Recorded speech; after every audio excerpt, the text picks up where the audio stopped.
Harp's house. In your eardrum. Man, wherever you want me to be. You're now listening to Harp's house. Thanks everybody for tuning in to a special March edition of Relationships. I'm your host here at Harp's House. I'm Jonathan Harper, along with my lovely co-host, Dr. Allie Hicks.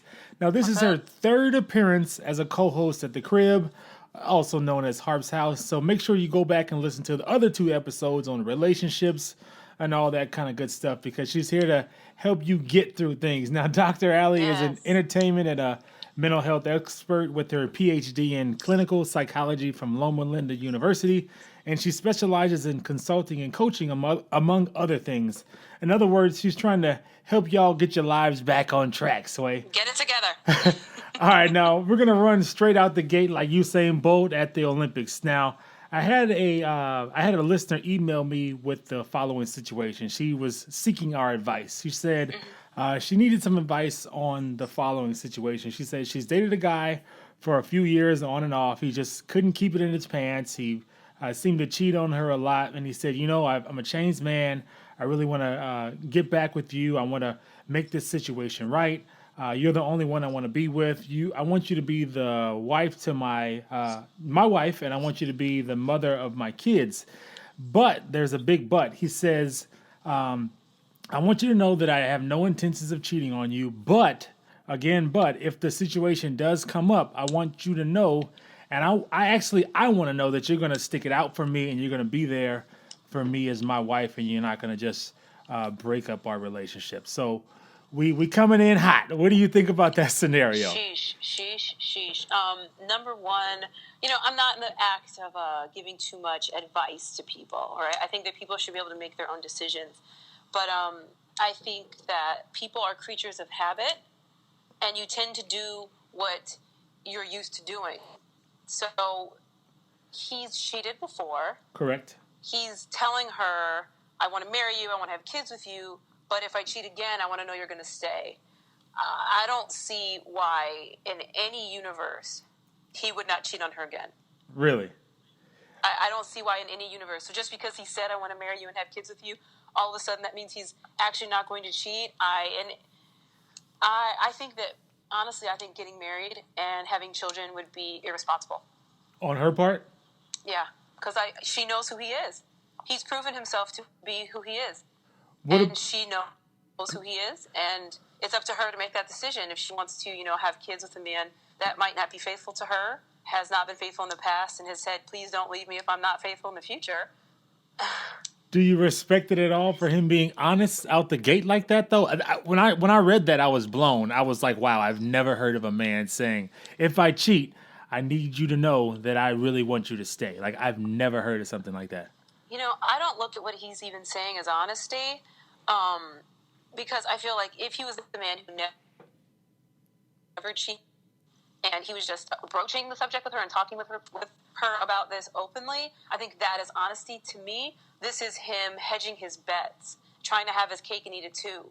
He wants to know that he will be able to marry a girl that's obviously really tolerant of him and his behavior, and he gets along with, but that he'll be able to go off and do what he wants to do on the side. And in the instance he gets caught, he's hoping that she will be like, oh, it's okay, I told you that I wouldn't divorce you. Right. I see that he is, I think he's trying to pull one. That's what I think. Pull a fast one, huh? Yeah. Hey, I don't know what she should do about that. She might be okay with it. She's been in a relationship with him for a period of time where he's been cheating, so maybe she's okay. And maybe they can integrate that into their relationship. I don't think anything's wrong with that. Wait, what do you mean integrate that into the relationship? How does that even work? Wait. Well, because hold on. Him cheating. He's obviously already cheating on her, right? Oh, okay. And I'm also a believer that people can have relationships that are very different from what you would think would be typical and still have the relationships be healthy. But what if she wants a typical relationship and he clearly wants something a little bit different?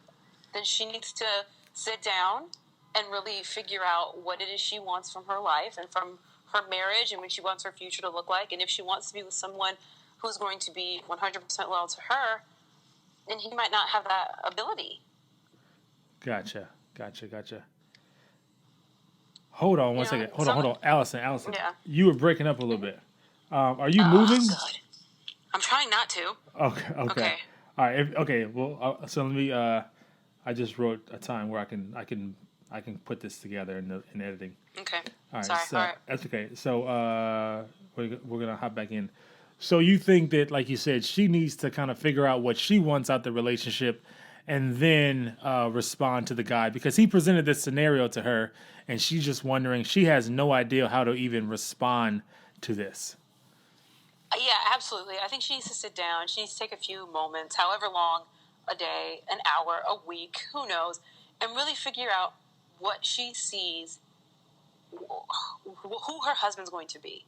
Who is this man that she wants to marry? Is he supportive? Is he loving? Is he, does he have like street cred? Is he smart? Is he attentive? Like, who is this man? And does this person that she's dating fit that bill? And I think that as women, sometimes we're socialized to be married. And so a lot of times we allow men to treat us very, very inappropriately.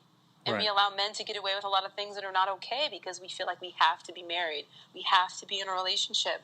You don't. I think that happiness is more important than relationships. And that if you are in a bad relationship and you're unhappy, you need to find a way to be happy and then find a relationship that reflects how you feel. I respect that. So I guess that leads to a great segue to the topic that we're gonna talk about this week: deal breakers in a relationship, not a marriage, Yes. but deal breakers in just a boyfriend girlfriend, or in 2017 a boyfriend boyfriend or a girlfriend girlfriend scenario. There we go. Or maybe a boyfriend girlfriend scenario. Yeah, that's true. Because last week you put me on some new stuff. I wasn't ready. I wasn't ready. Okay, so here are some of the most notable deal breaker scenarios that I found when I was doing my research before our show.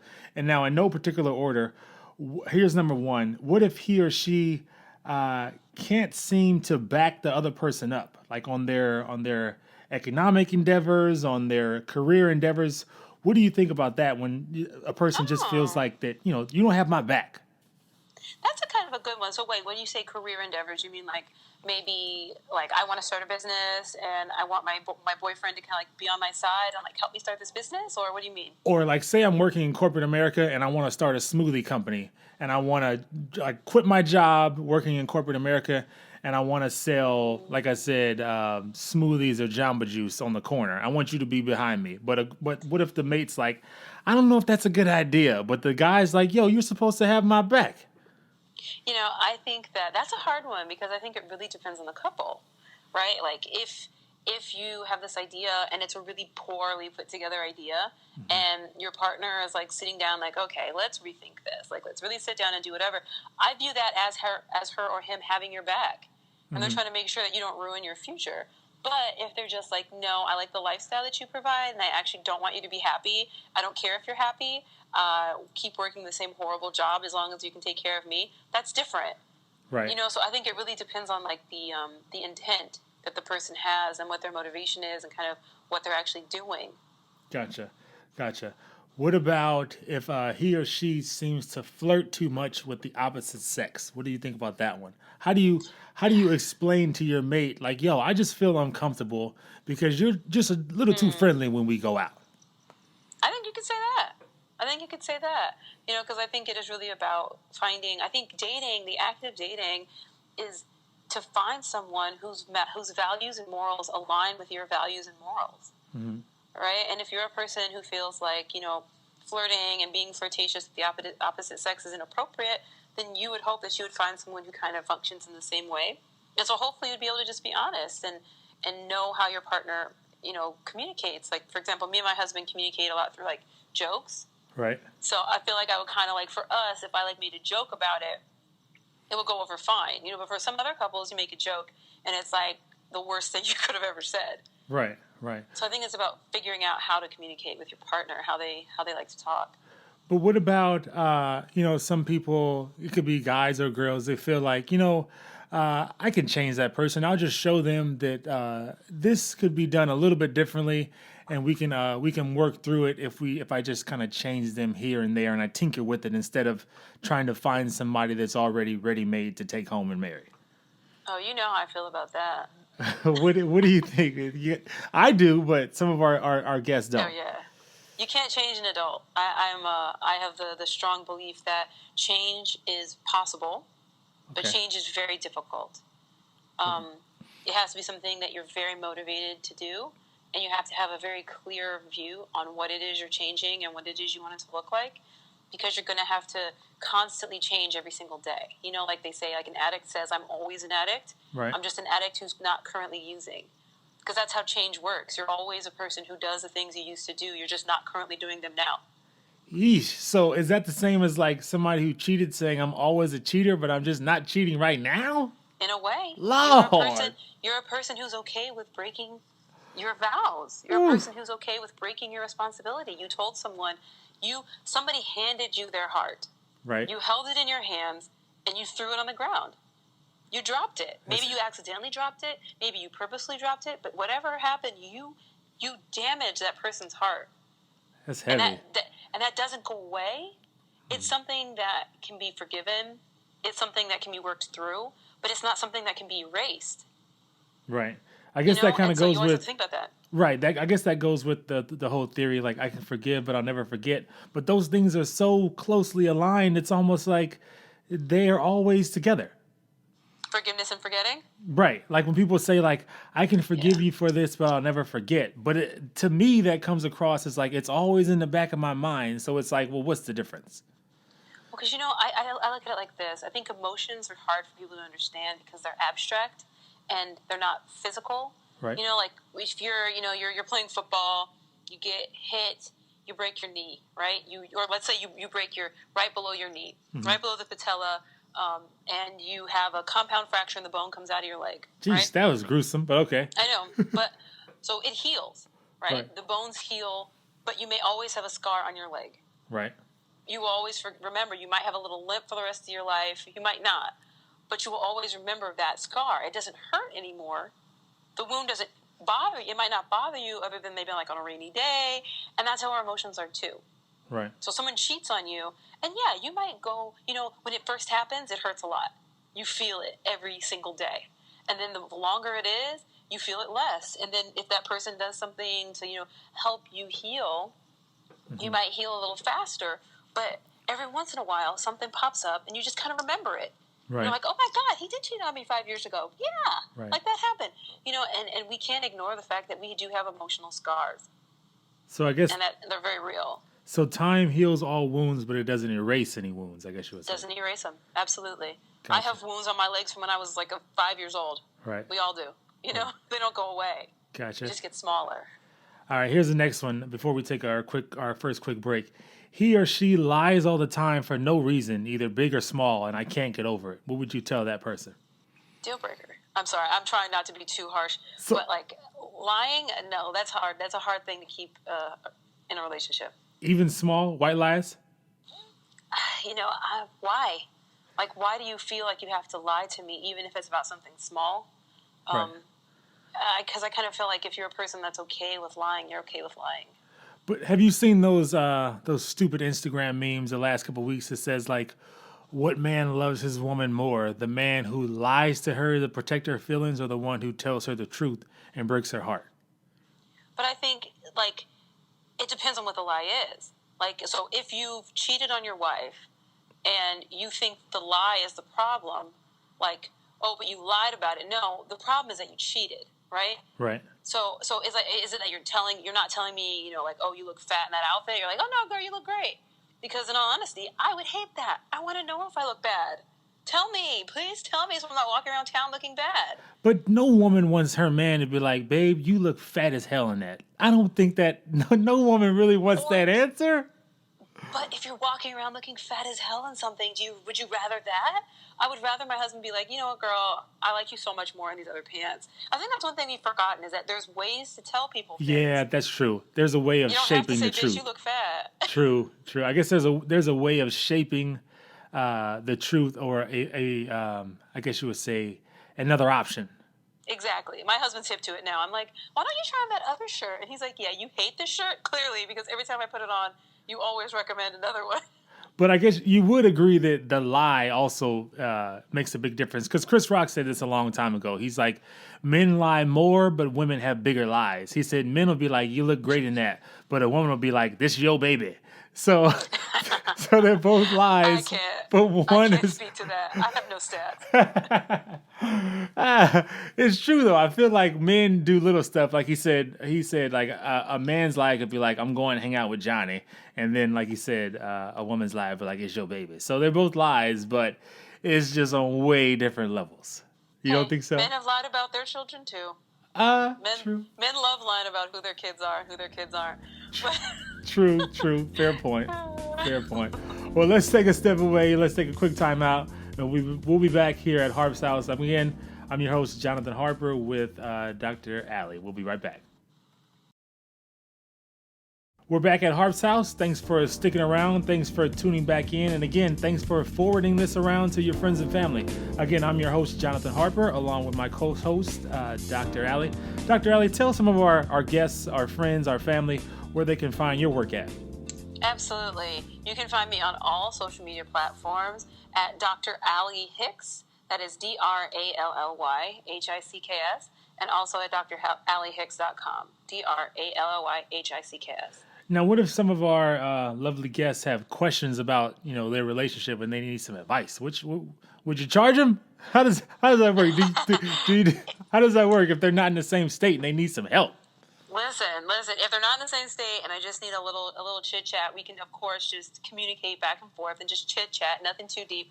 I try not to give advice. Okay. I try to pose and help people understand the research behind something, how the brain works, how social structures work, or how behavior works, and then they can begin to make their own kind of decisions. But if they're here, I definitely do work in Long Beach. I'm at a private practice there, and I'm also a consultant if you have some creative issues that maybe aren't specifically focused on like couples issues. Gotcha. All right, sounds good. So let's dive back in. Back to some of the deal breakers. What if the person you're dating seems to be too critical about your physical appearance? How do you get past that? I think that's a hard one. I think that most of us have probably had that relationship where they're really obsessed with, like, why would you wear that shirt? Don't wear that dress. Mm-hmm. Only wear this. You're too fat. You're too skinny. And I feel like it can be really demoralizing, mm-hmm. and it can make you feel really insecure. And I feel like a relationship is supposed to do the opposite of that.